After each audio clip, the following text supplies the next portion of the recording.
melalui pelayanan-pelayanan, pengajaran, khotbah, dan juga dengan doa. Saya di sini dari channel Trisola Vision.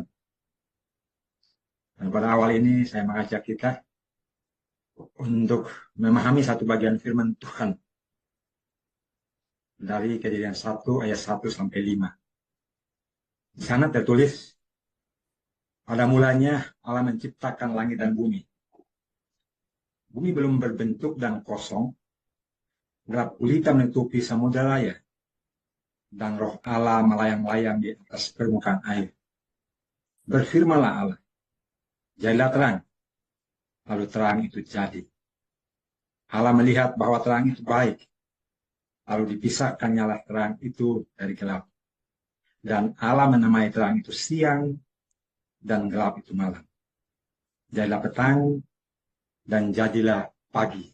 Itulah hari pertama. Saudara, pada ayatnya yang kedua,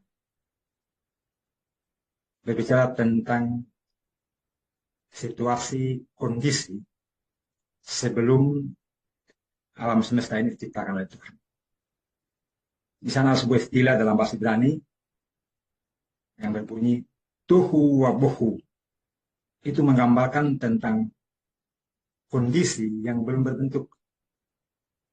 Kondisi sebelum alam semesta ini dibentuk, itu disebutkan kosong. Dan ada kegelapan yang menutupi seluruh permukaan samudera.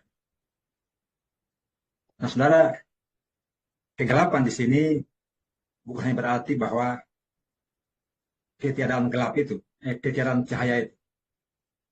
Tetapi kegelapan sebenarnya berbicara tentang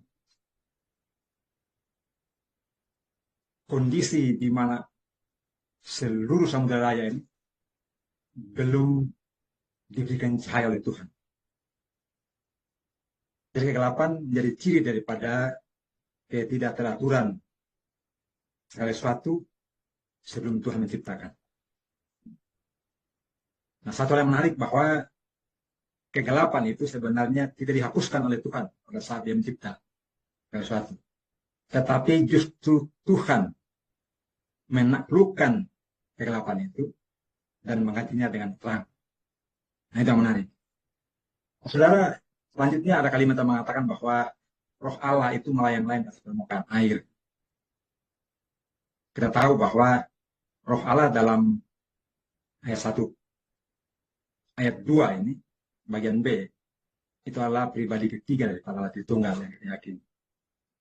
Nah, melayang-layang di situ ada istilah dalam bahasa Ibrani yang disebut sebagai merah kefet. Nah, merah kefet itu berarti roh itu mengerami.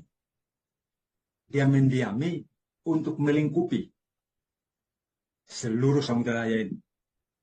Sehingga roh itu yang sedang mengerami dan melingkupi itu, dia memberikan kebajikan untuk menghidupkan agar menghasilkan benda-benda dan juga makhluk hidup yang nantinya akan ada dalam alam semesta ini.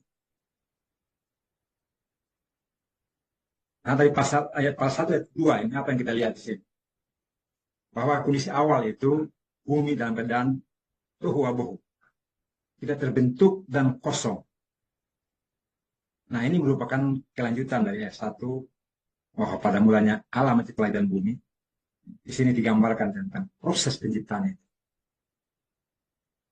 Nah, pada ayat yang ketiga di situ Allah berfirman, jadilah terang, maka terang itu jadi. Saudara, di sini kita boleh belajar bahwa ketika muncul kata jadilah terang, itu tidak berarti bahwa terang itu diciptakan dari tidak ada menjadi ada. Atau disebut sebagai creatio ex nihilo. Tetapi ketika Allah berkata, jadilah terang, itu sebenarnya berbeda dengan ketika Allah juga berkata, jadilah binatang, jadilah benda-benda langit. Di sini ada perbedaannya. Dalam istilah Ibrani, kalau penciptaan benda-benda semua makhluk itu, selain terang itu, Di situ dipakai kata bara.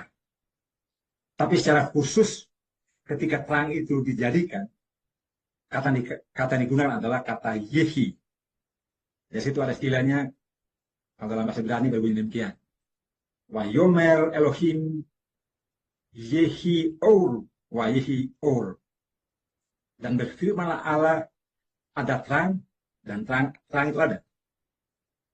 Nah, saudara, terang itu ketika Allah berkata jadilah terang, itu Allah memanggil terang dalam dirinya untuk keluar dari dalam dirinya sehingga memberikan cahaya kepada samudera. Artinya bahwa terang itu merupakan natur atribut Allah yang ada dalam dirinya, yang sudah ada dalam kekalan. Jadi terang itu tidak diciptakan, tapi terang itu adalah Allah sendiri, sehingga dia memerintah jadilah terang itu, dia mengirimkan terang itu dalam dirinya untuk memberikan cahaya ke alam semesta ini. Selanjutnya, kita membuktikan bahwa dari mana kita tahu bahwa terang itu adalah Allah dan terang itu adalah Allah sendiri. Dalam Mazmur 139 ayat 12 berkata bahwa bahkan kegelapan tidak akan menjadi gelap padamu, tetapi malam akan bercahaya seperti siang hari. Sebagaimana kegelapan, demikianlah terang. Ayat ini berbicara tentang terang itu yang adalah Allah sendiri. Terang itu menempel dalam Allah. Terang itu merupakan natur Allah itu sendiri. Nah, dalam 1 Yohanes 5, 1 Yohanes 1 ayat 5 berbunyi demikian. Allah adalah terang, dan di dalam dia sama sekali tidak ada kegelapan. Ini semakin jelas bahwa Allah adalah terang, dan dalam dia tidak ada kegelapan. Lalu di Wahyu 21 ayat 23, di situ pun ditegaskan bahwa dan kota itu tidak akan memerlukan matahari dan bulan untuk menyinarinya. Sebab kemuliaan Allah meneranginya, dan anak domba itu Allah cahayanya. Artinya terang itu Allah. Dan sorga itu penuh dengan kemuliaan dan cahaya Allah. Nah, dari bagian ini kita belajar bahwa Allah mengirim terang. Memang digunakan kata cipta. Yehi wa Yehi. Kita bicara tentang bagaimana terang itu keluar dari diri untuk menaklukkan kegelapan. Dan pada saat itulah terjadi pemisahan waktu, ada gelap, ada terang. Dan pada saat itulah kita mengenal tentang konsep waktu yang Allah ciptakan pada mulanya. Saudara-saudara, kegelapan tidak dihapuskan oleh Tuhan, tetapi ditaklukkan olehnya yang memisahkan terang itu dan memberinya nama siang, dan gelap itu memberinya nama malam. Ketika Allah memerintah terang untuk menghalau kegelapan, ia bertujuan untuk menata alam semesta. Sehingga kemudian, nanti pada ayat selanjutnya kita akan belajar bahwa Allah mulai berfirman dengan kuasa, menghadirkan yang tidak ada menjadi ada. Yang tadi kita bahas tentang creatio ex nihilo. Nanti pasal berikutnya kita mengerti tentang bagaimana Tuhan itu menciptakan yang tidak ada menjadi ada. Nah, saudara, satu penegasan bahwa kegelapan itu merupakan ciri dari kekacauan, ketidakteraturan, dan kekosongan. Sedangkan terang merupakan titik awal dari segala keteraturan sehingga menjadi sesuatu yang teratur dalam ciptaan Tuhan. Nah, saudara yang dikasih Tuhan, apa yang kita belajar dari bagian ini? Setelah kita mengerti bahwa pada mulanya itu, pada awalnya, salah satu belum terbentuk, lalu setelah Allah memberikan terang, proses penciptaan menjadi terjadi. Yang pertama adalah bahwa kekacauan belum terbentuk merupakan wujud dari kegelapan. Akan tetapi Allah menaklukkan kegelapan itu dengan terangnya. Termasuk kita manusia hari ini. Jika kita mempercayai Allah sungguh-sungguh, bahwa Dia adalah Allah pencipta kita, Allah yang tak terbatas itu, maka saya percaya bahwa Dia akan merubah kegelapan dalam hidup kita menjadi terang dalam kasih. Yang kedua, jika saya dan saudara sedang berada dalam persimpangan jalan hari ini, kita sulit menentukan yang baik dan yang buruk, maka undanglah Roh Allah itu untuk melingkupi kita, untuk mengerami kita, sehingga hidup kita menjadi ciptaan yang baru. Jika hidup kita tadinya tidak teratur, maka Allah Roh Kudus akan menuntun, akan mengatur, sehingga struktur-struktur yang baik menurut kehendak Tuhan akan kita miliki dalam hidup ini. Selanjutnya, Allah menganugerahkan waktu yang sama bagi setiap orang. Setiap orang memiliki waktu 24 jam. Itu anugerah terbaik dari Tuhan. Tetapi jika saudara pada hari-hari ini mungkin tidak memiliki tujuan hidup yang jelas, mungkin alam kebingungan tentang apa yang dilakukan besok lusa, dan mungkin juga saudara sedang diikat oleh waktu masa lalu yang sudah tak ternilai lagi,